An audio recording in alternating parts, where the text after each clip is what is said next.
هم عهدی با شهدا. به یاد شهید سید مصطفی موسوی. بین صندلی‌های پارک دقیق شد. روی صندلی همیشگیشان نبود. کمی به این طرف و آن طرف نگاه کرد. قرار بود بعد از چند وقت بیخبری همدیگر را ببینند. امین الله به خاطر دانشگاه رفتنش کمتر سید مصطفی را میدید. گاهی تلفنی حال هم را میپرسیدند و از هم خبر میگرفتند. از دور سید مصطفی را دید. کت مشکی چرم تنش کرده بود. لاغرتر شده بود و از آن شکم برجسته هم خبری نبود. طبق معمول کتابی دستش بود. دستش را تکان داد و به طرفش رفت. با خودش گفت دفعه پیش که کتاب‌های مطهری رو تموم کرده بود و کتاب‌های چمران و آوینی رو میخوند. حالا معلوم نیست از کی میخونه. نزدیکش که رسید لبخندی زد و بغلش کرد. گفت سلام آقا، دلمون پوسید برات. روی لب‌های سید مصطفی همان لبخند همیشگی نشست. گفت علیک سلام. آره خیلی وقت همو ندیدیم. با سر اشاره‌ای به صندلی همیشگیشان کرد و گفت بریم همون جای همیشگی؟ سید مصطفی سری تکان داد و گفت نه امین الله، بیا راه بریم. امین الله به کتاب اشاره‌ای کرد و گفت کتاب جدید؟ سید مصطفی لبخندی زد و گفت نه همچین جدیدم نیست، یکی دو بار خوندمش اما باید دوباره بخونم. با تعجب پرسید این چه کتابیه که باید دوباره بخونیش؟ گفت یک کتاب از علامه جعفری درباره موسیقی. اسمش هست موسیقی از دیدگاه فلسفی و روانی. معمولاً کتابای علامه جعفری رو 2-3 باری میخونم. نگاهی به چشمان رفیق قدیمیش انداخت و گفت گرفته ای؟ چیزی شده؟ سید مصطفی آهی کشید و گفت میدونی امین الله، از خودم راضی نیستم. جوونیم رو به بطالت گذروندم. امین الله ابروی در هم کشید و گفت برای چی اینو میگی؟ سید مصطفی نگاهش را به سنگ فرش‌های پارک دوخت و گفت انگار یه مدت تو جاهلیت بودم. اصلاً معلوم نبود که دارم چه کار میکنم. ما باید برای خودمون مهم باشیم. برامون خانواده هامون، جامعهمون مهم باشه. فکر میکنم میبینم برای جامعه‌ای که باید بهش خدمت کنم کاری نکردم. طوری که باید درس نخوندم. اصلاً بندگی نکردم. نه نفعی به خودم رسوندم، نه کاری کردم که پیش خدا ارزش داشته باشه. خدا من رو ببخشه. با هر حرفی که از سید مصطفی میشنید تعجبش بیشتر میشد. گفت تو که درست خوبه، جزء شاگردای خوب دبیرستان بودی. میدونی من فکر میکنم تو میتونستی شاگرد اول هم بشی، اما خودت نمیخواستی. دوست نداشتی اسمت سر زبونها بیفته.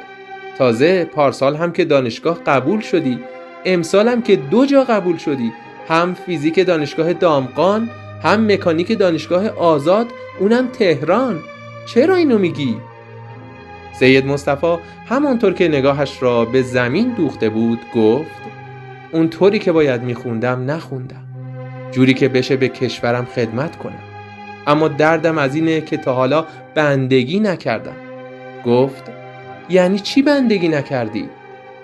سید مصطفی نگاهش را به روبرویش برگرداند و گفت بندگی مثل بندگی امام حسین. زندگی کردن امام حسین عین بندگی بود. اگه مثل اونا نمیتونیم باشیم، حداقل به قول امام حسین که گفتن اگر دین ندارید آزاده باشید عمل کنید. امین الله ابروی بالا انداخت و گفت یعنی چی؟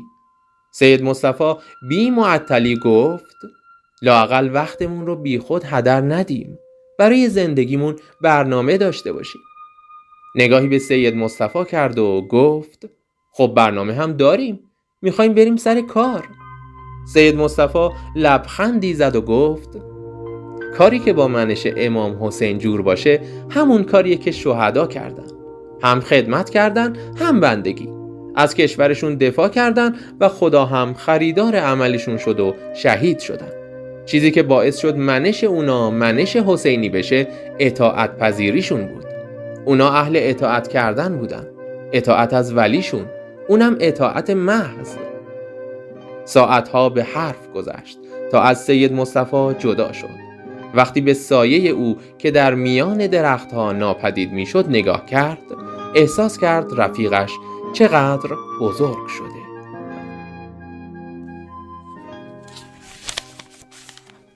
نگاهی به مادر انداخت. چادر نماز سفیدش را سر کرده بود و میخواست قامت ببندد. منتظر شد تا نمازش تمام شود.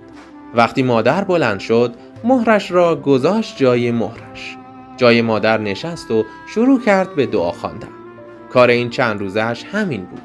همان جایی که او ایستاده بود می ایستاد و قامت می بست و همان جایی که سجده کرده بود سجده می کرد. اما امروز برخلاف روزهای قبل تنها می خواست جلوی رویش بنشیند و دعا کند. شاید فرجی شود و برای رفتنی که شاید بازگشتی هم نداشت از او اجازه بگیرد. داشت تسبیحات حضرت زهرا را می گفت که مادر روبرویش نشست. لبخند نرمی گوشه لبش بود و با چشمانی که مثل همیشه مهربان و آرام بودند به او خیره شده بود. با صدای آرام گفت: میدونم این چند روزه میخوای یه چیزی بگی. خب بگو. تاب دیدن چشمهای مادر را نداشت. سرش را پایین انداخت و به مهر خیره شد. کمی مکث کرد و سپس گفت: مامان، راضی شد. دل بکن. سرش را بالا نیاورد. میدانست مادر به او خیره شده. مادر پرسید: یعنی چی؟ صدای مادر قاطع بود و محکم. مطمئن بود که مادر دیگر لبخند نمیزند. آب دهانش را قورت داد و گفت: سعی کن از تعلقات این دنیا دل بکنی. تا دل نکنی به معرفت واقعی نمیرسی. سرش را بالا آورد و به مادر نگاه کرد. اخم کرده بود و هاج و واج نگاهش میکرد. پرسید: چی میگی؟ از چی باید دل بکنم؟ نفس عمیقی کشید و گفت: اگه دل بکنی به شناخت و معرفت واقعی میرسی. به همه جا میرسی. مادر مات و مبهوت نگاهش میکرد. انگار حرفایش را نمیفهمید، اما او باید حرفش را میزد. اگر نمیگفت دیگر هیچ وقت جرأتش را پیدا نمیکرد. لبخندی به مادر زد و پرسید: از این دنیا چی میخوای؟ تا سوالش را پرسید نگاه مادر فرق کرد. تا ته ماجرا را خواند. گفت: تو رو میخوام. تو رو با این دنیا میخوام. اگه تو نباشی این دنیا رو یه روزم نمیخوام. دیگه این دنیا به درد من نمیخوره. مادر تیر حرفش را به هدف زده بود. از همین میترسید. از اینکه مادر بگوید: نرو، دلم نمیخواد تنهام بگذاری. تو یه دونه پسری، نمیخوام بری. سرش را پایین انداخت و گفت: دل بکن مامان. بذار کار من درست بشه. میدونم دلت رضا نیست، اما میخوام دل بکنی. تا تو دل نکنی، تا تو راضی نشی، خدا هم راضی نمیشه. مادر با صدای لرزان گفت: چطوری ازت دل بکنم؟ تو یه دونه ای. آرام گفت: مادر وهب هم یه دونه پسر داشت. از اون یاد بگیر. میدونی مامان، برای هر کسی تو دنیا یک روز عاشوراست. مادر سری تکان داد و گفت: یعنی چی؟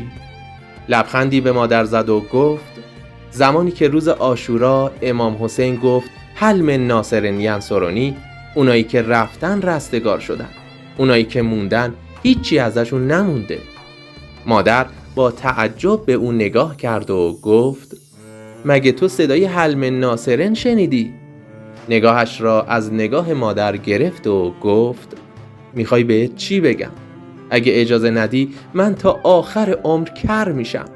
اجازه بده من برم. اگه نذاری جواب حضرت زهرا و حضرت زینب رو اون دنیا باید خودت بدی. میدانست اگر اسم حضرت زهرا و حضرت زینب را بیاورد مادر نمی آورد. ادامه داد: اگه راضی بشی من برم، قول میدم اون دنیا رو برات آباد کنم. یه بهشتی برات میسازم که تو خوابم ندیده باشی. منتظر بود مادر جوابی بدهد، اما حرفی نزد.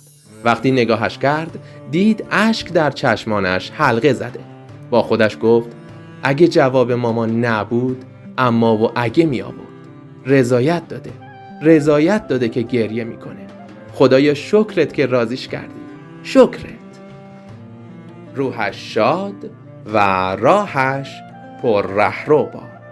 خوانشی از کتاب 20 سال و 3 روز، نویسنده سمانه خاکبازان با آوای مسعود کرمی.